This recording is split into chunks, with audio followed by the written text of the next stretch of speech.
बिल्कुल प्राची, ऑपरेशन सिंदूर के बाद ये प्रधानमंत्री नरेंद्र मोदी का पहला जम्मू कश्मीर का दौरा है और इस दौरे के दौरान प्रधानमंत्री नरेंद्र मोदी का कश्मीर के लोगों को एक बड़ी सौगात देना कश्मीर घाटी के लोगों के लिए एक बहुत बड़ा ईद का तोहफा माना जा रहा है, क्योंकि कल ईद मनाई जा रही है और ईद से पहले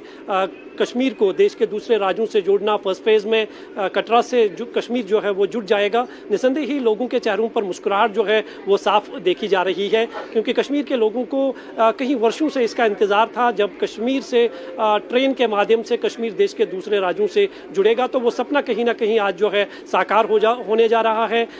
इस ट्रेन में जो वंदे भारत जो पहली ट्रेन है जिसमें लोग सफ़र कर रहे हैं, जितने भी लोगों से हमने बात की है, खासकर जो युवा है, उनका मानना है कि उनके लिए एक सुनहरापन है, ईद का बहुत बड़ा तोहफा है जो प्रधानमंत्री नरेंद्र मोदी ने दिया है। निसंदेह ही कश्मीर में ट्रेन को लाना कभी एक सपना समझा जाता था, लेकिन जिस तरह से नॉर्दर्न रेलवे ने इस पर काम किया है, बिल्कुल मंजूर, आप जो बातें कह रहे हैं उन बातों पर जम्मू कश्मीर के लोगों को कितना यकीन हो रहा है और जम्मू कश्मीर इन विकास की योजनाओं को लेकर क्या कह रहा है? अगर लोग आपके आसपास हैं, अगर उनसे आप बातचीत कर सकें और समझ सकें कि ये तोहफा उनके लिए कितना महत्वपूर्ण है। मंजूर,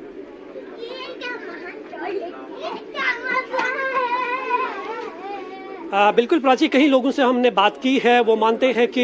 प्रधानमंत्री नरेंद्र मोदी जब से देश के प्रधानमंत्री बने हैं तो कश्मीर में खासकर आर्टिकल 370 हटाए जाने के बाद कश्मीर में विकास जो है वो तेज़ी से देखा जा रहा है और कश्मीर अमन की तरफ बढ़ रहा है। लेकिन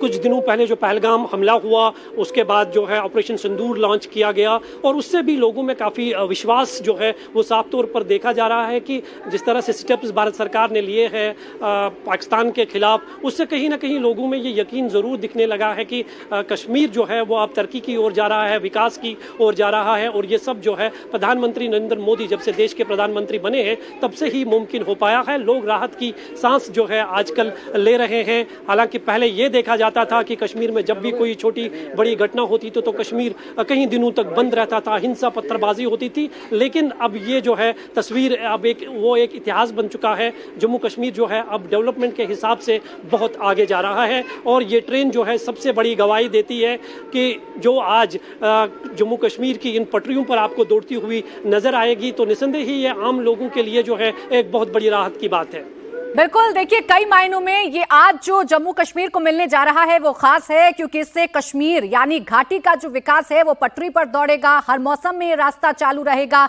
सेना के लिहाज से भी इस रास्ते को काफी महत्वपूर्ण समझा जा सकता है और यही वजह है कि पाकिस्तान में बौखलाहट बढ़ी हुई है। अभी तो ये तस्वीरें ही प्रधानमंत्री नरेंद्र मोदी की पाकिस्तान के लिए टेंशन बढ़ाने वाली है, क्योंकि चिनाब पुल का उद्घाटन हो चुका है। हरी झंडी वंदे भारत एक्सप्रेस को दिखाई जा रही है जो जम्मू से घाटी तक का सफर कुछ घंटों में कंप्लीट करेगी, जिससे जम्मू और कश्मीर के बीच की कनेक्टिविटी बढ़ेगी और घाटी में जाने वाले लोगों के लिए भी सहूलियत बढ़ेगी। यानी विकास के हर पैमाने पर ये जो ट्रेन है वो फर्राटे भरती हुई नजर आएगी। तो दूसरी तरफ प्रधानमंत्री नरेंद्र मोदी जब चिनाब पुल पर हाथ में तिरंगा लेकर, झंडा लेकर उसे आसमान में ऊंचा करते हुए चलते हैं तो ये संदेश सीधे तौर पर दुश्मन मुल्क पाकिस्तान को जाता है। चिनाब पुल की बात करें तो 120 साल भूकंप के झटके, बर्फबारी और विस्फोटकों से सुरक्षित रखने वाली क्षमता के साथ इस चिनाब पुल को बनाया गया है और इसकी अगर विशेषताओं की देवेंद्र जैसा आप जिक्र कर रहे थे, डीआरडीओ की मदद से इसे इतना मजबूत बनाया गया है कि कितना भी विस्फोटक इस पे डाला जाए ये क्षतिग्रस्त होने वाला नहीं है। कैसा भी मौसम रहे ये क्षतिग्रस्त होने वाला नहीं है। कोई भी किसी भी मंशा से इस पर प्रहार करने की कोशिश करे, ये क्षतिग्रस्त होने वाला नहीं है। ये विकास का पैमाना तय करता रहेगा देवेंद्र। बिल्कुल प्राची, और हर तरीके की क्राइसिस, या तो मैनमेड हो यानी कि कोई आतंकी घटना हो या फिर नेचुरल कैलेमिटी, जैसे अगर भूकंप आए, हवा बहुत तेज अगर बहे, तो उस कंडीशन में इस पुल की क्षमता कैसी होनी चाहिए। और अगर बहुत पानी का रिसाव हो, जैसे कोई ऐसी समस्या आ जाए तो उसके लिए किस प्रकार की जांच होनी चाहिए। तो हर एक पहलू पे, चाहे वो मैन मेड क्राइसिस हो सकता हो, उसकी आशंका हो या फिर नेचुरल कैलेमिटी की आशंका हो, उन हर एक पहलुओं पर विचार करके, उसका अध्ययन करते हुए, दुनिया की सारे बेहतरीन टेक्नोलॉजी, सारे बेहतरीन एक्सपर्ट्स की राय लेते हुए और उसके बाद ये जो आज नजीर बनाकर पेश किया जा रहा है डेवलपमेंट का, जम्मू कश्मीर को सौगात दिया जा रहा है, वो उसके बाद वो में आया है सामने। और जैसे कि बार बार आप लोग इस बात को कह रहे हैं कि कई सारे मकसद जो कि जिसमें सबसे बड़ा मकसद ये है कि अगर एक लाइन में समझे कि नया जम्मू कश्मीर अपनी रफ्तार से चलता रहेगा। पिछले 5 सालों में एग्रीकल्चर को लेकर इसने जो डेवलपमेंट किया, एग्रीकल्चर सेक्टर में, हेल्थ सेक्टर में जो डेवलपमेंट किया, और इसके अलावा इंफ्रास्ट्रक्चर के सेक्टर में जो डेवलपमेंट हुआ, फाइनेंशियल मैनेजमेंट के सेक्टर में जो डेवलपमेंट हुआ, स्किल डेवलपमेंट के सेक्टर में जो डेवलपमेंट हुआ, यानी कि गवर्नेंस के जितने भी पैरामीटर्स होते हैं उन पैरामीटर्स में जम्मू कश्मीर में जो प्रगति की है उसकी रफ्तार और ज्यादा बढ़ती रहेगी। और केंद्र सरकार ने आज ये भी संदेश दिया कि कश्मीर से लेके कन्याकुमारी तक, यानी कि रेल मार्ग से देश का कोई भी यात्री अगर कहीं जाना चाहे तो वो जा सकता है। तो एक जो सेंस ऑफ एलियनेशन है जम्मू कश्मीर में, अगर बात करें तो कश्मीर वैली में जो एक अलगाववाद की धारणा ज्यादा थी वो इस वजह से थी कि उसमें कोई कोशिश ही कभी नहीं किया गया था कि कैसे उस अलगाववाद को आपको खत्म कर मुख्य धारा से उसे जोड़ना है। और उसमें एक पहलू ये भी था कि आप डेवलपमेंट इस प्रकार से करें कि वहां के लोग भी ये समझें कि पूरा जो राष्ट्र जिस रफ्तार से आगे बढ़ रहा है, अगर हम भी कदम ताल करें तो हम भी वही कर सकते हैं। और आज कश्मीर और जम्मू के बीच की दूरी इस रेल रूट के बाद अगर 3 घंटे की हो जा रही है तो समझ सकते हैं आप कि जो दूरियां, भौगोलिक दूरियां कम हो रही है वो दिलों की दूरियां भी कम करने में वैसे ही सहायक रहेगी। जम्मू कश्मीर में भी एक कंपटीशन रहा है कश्मीर के, क्योंकि शासन हमेशा से कश्मीर के पक्ष में रहा है। तो जो डेवलपमेंट बन जाता था ज्यादा से ज्यादा कश्मीर वैली में वो इंचार्ज किया जाता था। जम्मू के लोगों को बहुत शिकायत रहती थी इस बात को लेके। प्रधानमंत्री नरेंद्र मोदी ने खास तरीके से इसका ध्यान रखा और पिछले 5 सालों में जब से जम्मू कश्मीर यूटी बना, जम्मू कश्मीर के उपराज्यपाल मनोज सिन्हा ने भी इसका बखूबी ध्यान रखा कि अगर कश्मीर वैली में डेवलपमेंट के लिए फंड खर्च किया जा रहा है तो जम्मू रीजन में भी उसी प्रकार से होना चाहिए, उसमें किसी के साथ कोई भेदभाव नहीं होना चाहिए। और ये वो मॉडल होता है जब लोगों को आप एकजुट करते हैं, और वो एकजुटता नजर आई जब एक बड़ा आतंकी हमला करके सब कुछ तहस नहस करने की कोशिश की गई थी। क्योंकि वो आतंकी हमला ने जितने लोगों की जान ली,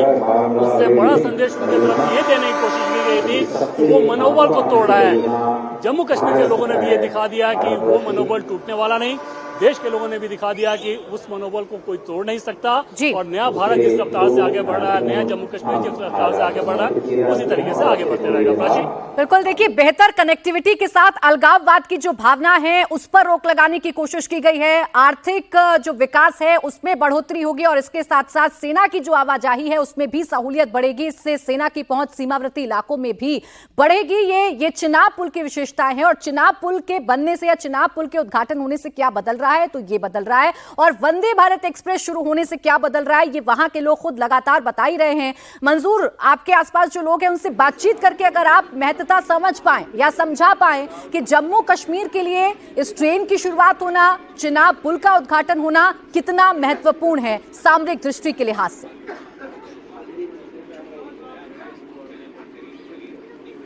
देखिए प्राची, थोड़ी देर के बाद में जो है हम लोगों से ज़रूर बात करेंगे, क्योंकि थोड़ी देर के बाद जैसे ही प्रधानमंत्री नरेंद्र मोदी इस ट्रेन का उद्घाटन करेंगे, हरी झंडी दिखाएंगे, उसके बाद जैसे ही ये ट्रेन रवाना होगी ज़रूर हम लोगों से इसका रिएक्शन ले लेंगे। लेकिन अभी तक जितने भी लोगों से हमने बात की है जो ट्रेन में पहला सफ़र इस वंदे भारत ट्रेन के ज़रिए कर रहे हैं, वो काफ़ी उत्साहित दिख रहे हैं और उनका ये मानना है कि ईद का एक बहुत बड़ा तोहफा जो है वो प्रधानमंत्री नरेंद्र मोदी की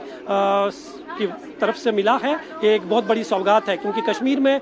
कभी ट्रेन का आना एक सपना समझा जाता था। ये कहा जाता था कि ऊंची ऊंची पहाड़ियों को चीरकर ट्रेन का रास्ता बनाना नामुमकिन सी बात है। लेकिन जिस तरह से नॉर्दर्न रेलवे ने इस पर काम किया है, फेज वाइज में अलग अलग ट्रेन चलाई गई है और आज एक बहुत बड़ा ऐतिहासिक दिन है जम्मू कश्मीर के लोगों के लिए। मंजूर, टूरिज्म और एक्सपोर्ट को कितना फायदा मिलेगा इन बड़ी सौगातों से, इसका अंदाजा लगाना मुश्किल नहीं है। और जम्मू कश्मीर में कैसे विकास की रफ्तार और तेज होगी इसका अंदाजा लगाना भी मुश्किल नहीं है। इस बड़ी खबर पर लगातार बने हुए हैं।